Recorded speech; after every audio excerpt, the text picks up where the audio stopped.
বাংলাদেশে হিন্দু ধর্মাবলম্বীদের উপরে গণহত্যা হচ্ছে। আমার এই বক্তব্যটা শুনে অনেকে ভ্রু কুঁচকে ফেললেন, অনেকে মনে করলেন যে হয়তোবা আমাকে আবার রিথিঙ্ক করা প্রয়োজন আমার স্টেটমেন্টটা নিয়ে, কিংবা অনেকে এটাও ভাবতে পারেন যে এই কথা সত্য নয়। কিন্তু আপনি যা কিছু ভাবেন না কেন, প্লাস মাইনাস হোয়াট এভার, মহাসত্য হচ্ছে বাংলাদেশে হিন্দু ধর্মাবলম্বীদেরকে খুঁজে পার্টিকুলারলি হত্যাকাণ্ড চলছে, টর্চার চলছে, নানানভাবে মানসিক নির্যাতন চলছে।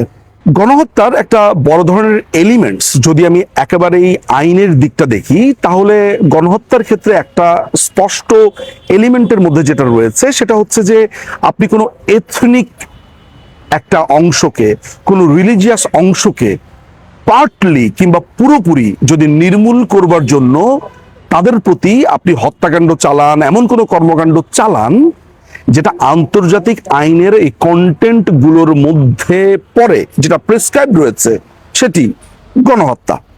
ফলে বাংলাদেশে হিন্দুদের উপরে যা হচ্ছে সেটি হিন্দু গণহত্যা বলেই আমি অভিহিত করব। অনেকে নানান রকম ভাবে সেটার বিশ্লেষণ করবার চেষ্টা করবেন, যোগ বিয়োগ করবেন। আমি যদি চিন্ময় প্রভুর কথা আমি বলি, ইসকনের অত্যন্ত একজন ধর্মীয় গুরু, তাকে গ্রেফতার করে জেলে রাখা হয়েছে। তার বিরুদ্ধে অভিযোগটা কি? তার বিরুদ্ধে অভিযোগ হচ্ছে যে বাংলাদেশ ফ্ল্যাগের উপরে আপনার যে ইসকনের যে ফ্ল্যাগ সেটি তিনি স্থাপন করেছিলেন, এটি তার বিরুদ্ধে অভিযোগ। গত 1.5 বছরে আমরা দেখেছি জামাতে ইসলামী বাংলাদেশের ফ্ল্যাগের উপরে জামাতে ইসলামীর পতাকা রেখেছে, আইএস এর পতাকা রেখেছে, তাতে কিচ্ছু হয়নি। যত সমস্ত দোষ হয়ে গেছে চিন্ময় প্রভুর, এবং চিন্ময় প্রভু আজ পর্যন্ত জামিন পাননি। আমরা দেখেছি যে পুলিশ সদস্যের প্রায় 240 থেকে 270 পুলিশ সদস্য যাদেরকে চাকুরি থেকে বিতাড়িত করা হয়েছে, ট্রেনিংরত অবস্থায় ছিলেন, সেই জায়গাতেও তাদের উপরে অন্যায় করা হয়েছে। কেন? তাদের উপরে ব্লেম দেওয়া হয়েছে যে তারা নাকি নাস্তা করবার সময় হই হট্টগোল করেছেন। এটা একটা ব্লেমের যদি অংশ হতে পারে তাহলে আমার আর বলার কিছু নেই। কিন্তু বেছে বেছে ওই কর্মকর্তারা, প্রায় 250-র মতো কর্মকর্তারা, প্রত্যেকেই ছিলেন হিন্দু। আমি এই কথাগুলো যখন আপনাদেরকে বলছি, গত 5ই অগাস্ট 2024-এর পর থেকে বাংলাদেশে যা হয়েছে সেটার যদি এক একটা ছোট ছোট আমি ট্রেইল গুলো বিবেচনা করি, আমি একদম রিসেন্ট কথাগুলো আপনাদেরকে একটু স্মরণ করিয়ে দিতে চাই। প্রথমে আমি আপনাকে বলতে চাই অমৃত মণ্ডলের কথা। অমৃত মণ্ডলকে রাজবাড়ির পাংশাতে পিটিয়ে মেরে ফেলা হয়েছে। এইটা বলা হয়েছে যে জনৈক সম্রাট নামে কেউ একজন চাঁদা চেয়েছিল, তো সেই সম্রাটকে পায়নি, পিটিয়ে মেরে ফেলেছে অমৃত মণ্ডলকে সম্রাট মনে করে। চিন্তা করে দেখেন। এরপর হচ্ছে ব্রজেন্দ্র বিশ্বাস, তিনি একজন আনসার সদস্য ছিলেন। নোমান মিয়া নামে আরেকজন আনসার সদস্য তাকে গুলি করে মেরে ফেলেছে। সে এটার কারণ হিসেবে বলছে তার পিস্তল থেকে গুলি ছিটকে বের হয়ে এই ব্রজেন বিশ্বাসের কাছে গেছে, আর কোনো দিকে যেতে পারলো না, চলে গেছে ব্রজেন বিশ্বাসের কাছে। প্রাণতোষ সরকার নরসিংদীর একজন স্বর্ণ ব্যবসায়ী, তাকে গুলি করে হত্যা করা হয়েছে। মণি চক্রবর্তী, আসলে ওনার নাম হচ্ছে শরৎ চক্রবর্তী মণি, তিনি এক বন্ধুর সাথে ব্যবসা করতেন, সেখানেও এই ব্যবসায়ীকে মেরে ফেলা হয়েছে। মাথায় রাখতে হবে প্রত্যেকেই হিন্দু ধর্মাবলম্বী। রানা প্রতাপকে যশোরের মনিরামপুরে হত্যা করে ফেলা হয়েছে কপলিয়া বাজারে, এবং তাকে হত্যা করার সময় বলেছে যে যা তোর মোদি বাবাকে নিয়ে আয়, অর্থাৎ হিন্দু, এবং তাকে ভারতীয় এজেন্ট আখ্যা দিয়ে তাকে যশোরে হত্যা করা হয়েছে। শরীয়তপুরের খোকন চন্দ্র দাসকে হত্যা করে ফেলা হয়েছে। কর্মস্থল থেকে বাসায় ফেরার পথে বলা হচ্ছে ছিনতাইকারীরা তাকে ছুরিকাহত করেছে এবং খুন করেছে। আচ্ছা, আপনি কবে কোন ছিনতাইকারীকে শুনেছেন যে ছিনতাই করবার পর, ছুরিকাহত করবার পর আগুন জ্বালিয়ে দেয়? আপনার কাছে এটিকে নিছক ছুরিকাহত বা ছিনতাইকারী বলে বা ছিনতাইয়ের ঘটনা বলে মনে হচ্ছে? একেবারেই না। খুবই সুপরিকল্পিত এবং তার ধর্মের ভিত্তিতে তাকে হত্যা করা হয়েছে, এটি বলা বাহুল্য। এর মধ্যে আরেকটি হত্যাকাণ্ড হয়ে গেছে সুনামগঞ্জের জয় মহাপাত্রকে। জয় মহাপাত্র একটি মোবাইল কিনেছিলেন, সেটির কিস্তির টাকা পরিশোধ করতে পারেননি বলে বলা হচ্ছে তাকে হত্যাকাণ্ড বা তাকে হত্যা করা হয়েছে। প্রিয় দর্শক, আপনাদের কাছে কি এই পুরো ব্যাপারটা বিশ্বাসযোগ্য কোনোভাবে মনে হয়েছে যে মোবাইলের কিস্তি দিতে পারেনি বলে সেই মানুষটাও কিন্তু হিন্দু? এই সমস্ত কিছু ছাপিয়ে সবচাইতে যে নৃশংস ঘটনা এই রিসেন্ট সময়ের মধ্যে ঘটেছে সেটি হচ্ছে দীপুচন্দ্র দাসের হত্যাকাণ্ড। বৃহত্তর ময়মনসিংহ জেলার ভালুকাতে দীপু দাসের বিরুদ্ধে অভিযোগ আনা হয়েছে দীপু দাস নাকি ধর্ম অবমাননা করেছে। কি অবমাননা করেছে, কি বলেছে আমরা কিচ্ছু জানি না। পুলিশ কি বলেছে? পুলিশ বলেছে তারা কোনো ধরনের প্রমাণ পায়নি। সেই দীপু দাসকে নির্মম ভাবে, গার্মেন্টস কর্মী দীপু দাসকে নির্মম ভাবে পেটানো হয়েছে ভরা মজলিসে, অর্থাৎ প্রকাশ্যে গাছের সাথে বেঁধে তার গায়ে আগুন ধরিয়ে দেওয়া হয়েছে।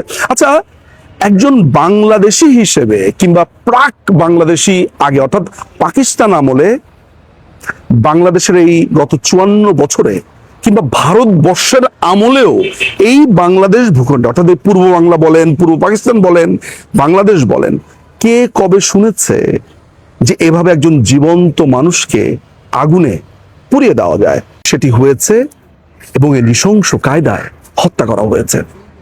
এই ছাড়াও আমরা দেখেছি যে হিন্দুদেরকে কিভাবে ধর্মান্তকরণ করা হয়েছে। জামাতে ইসলামরা এখন বিভিন্ন বাসায় বাসায় যাচ্ছে, বাসায় গিয়ে হিন্দুদেরকে মুসলিম ধর্মে কনভার্ট করছে, কিংবা আমি এমন শুনেছি বিভিন্ন হিন্দুকে অন্য ধর্মেও এবং পাহাড় অঞ্চলে অনেককে খ্রিস্টান ধর্মেও দীক্ষিত করা হচ্ছে। এইভাবে বাংলাদেশে হিন্দু ধর্মের উপরে চলছে গণহত্যা, মানসিক নির্যাতন, শারীরিক নির্যাতন এবং যত রকমের নির্যাতন সম্ভব তত রকম নির্যাতন। খুব রিসেন্ট সময়ে মাহাদি নামে এক টোকাই সর্দার, যিনি নিজেকে বৈষম্য বিরোধী নেতা বলে আবার দাবি করেন, আপনি জানেন তিনি গ্রেফতার হয়েছিলেন। তিনি প্রকাশ্যে পুলিশ সদস্যের কাছে থানাতে তার দলবল নিয়ে বলেছে যে 2024 সালের জুলাই মাসের যে জঙ্গি আক্রমণ, সেই জঙ্গি আক্রমণে সন্তোষ নামে পুলিশের একজন এসআইকে খুন করে ফেলা হয়েছে এবং তিনি নিজে খুন করেছেন তার দলবল, এই টোকাইয়ের দলবল নিয়ে। বানিয়েছিল, আমরা তারা কিন্তু পুড়িয়ে দিয়েছিলাম। এসআই সন্তুষ্টি কিন্তু আমরা জ্বালিয়ে দিয়েছিলাম। আমরা জুলাই অভ্যুত্থানে গভর্নমেন্ট এখানে ফোন করছে, আমরাই গভর্নমেন্টে ফোন করেছি। ওই জায়গা থেকে আপনার আমাদের প্রশাসনের লোক। আমার পরিচয়টা দিই, আমি এই মুভমেন্টে আমি হবিগঞ্জ জেলার প্রধান সমন্বয়ক ছিলাম। আমি বৈষম্য ছাত্র হবিগঞ্জের বর্তমান সেক্রেটারি। আমরা বানিয়ে সঙ্গে তানাকে পুড়িয়েছিলাম আমাদের। সেনাবাহিনী এই সন্তোষকে এদের হাতে তুলে দিয়েছে।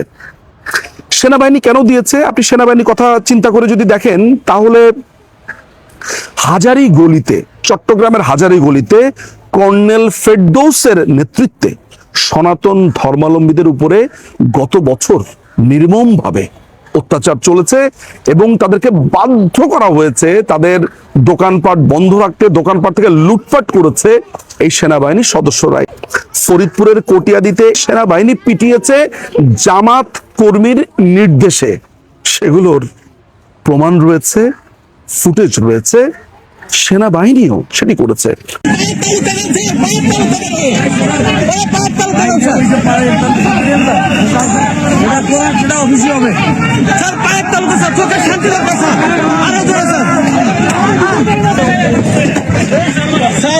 চোখে শান্তি পাইলাম না স্যার। স্যার আপনার তো সেভাবে মারবেন না, ওরে আপনাকে দুটো মারবেন দেখে তো শান্তি লাগে স্যার।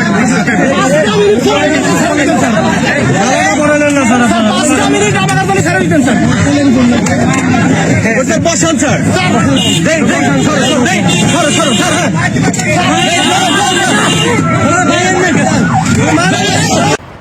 তাহলে দেখা যাচ্ছে যে বাংলাদেশের যারা হিন্দু বিদ্বেষী আছে এমন একটা মৌলবাদ চক্র, সেনাবাহিনী, এমনকি সাধারণ মানুষের অনেকেই এই জিনিসগুলোর সাথে সম্পৃক্ত হয়ে গেছে এবং বাংলাদেশে চলছে নির্মম হিন্দু নিধন।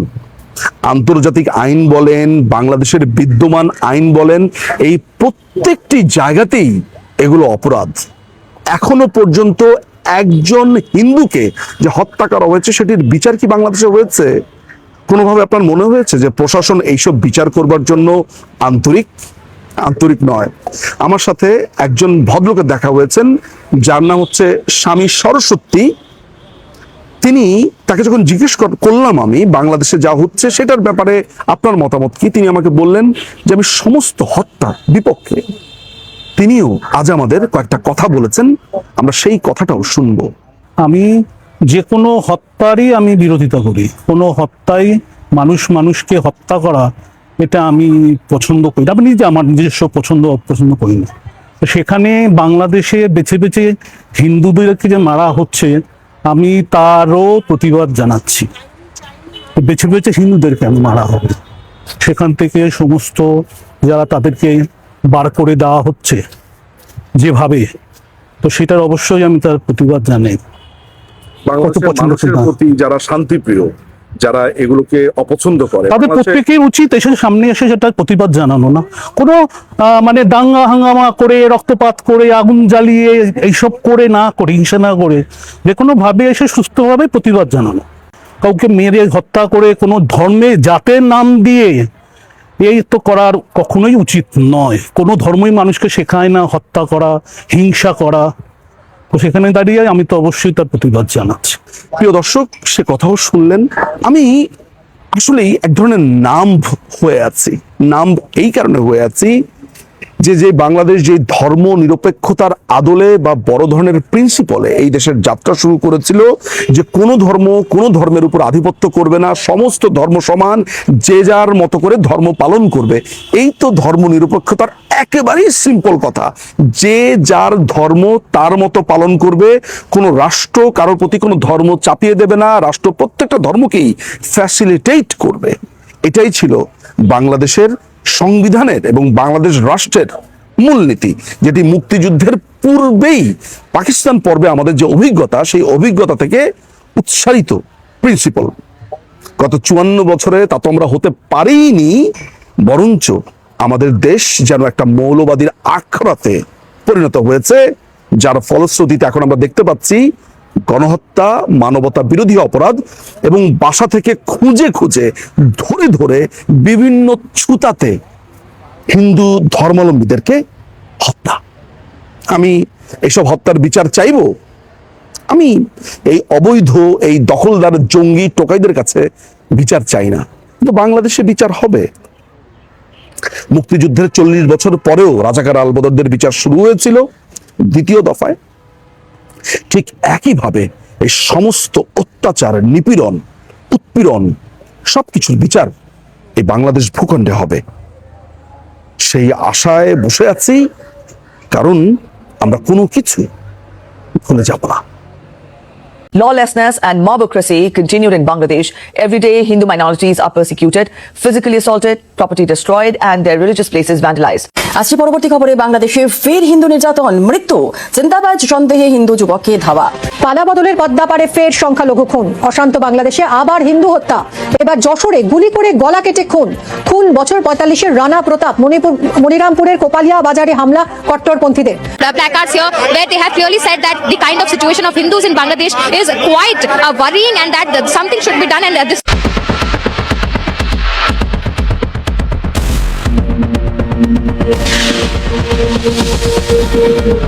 हुआ है बिल्कुल गलत है, इंसानियत के सख्त खिलाफ है, हरगिज नहीं होना चाहिए और ऐसे लोगों के खिलाफ सख्त से सख्त कानूनी कार्रवाई होनी चाहिए। ये जो बांग्लादेश के अंदर हिंदुओं के ऊपर अत्याचार हो रहा है, जैसे कि आपने एक घटना बुधवार की देखी होगी, जो हिंदू 30 साल का एक फैक्ट्री के अंदर काम करता है, वहां पे बता दिया जाता है कि वह मोहम्मद के बारे में, प्रॉपर मोहम्मद के बारे में बात कर रहा था, लेकिन ऐसा नहीं है। only an anti-India rhetoric that we see emerge out of London as well.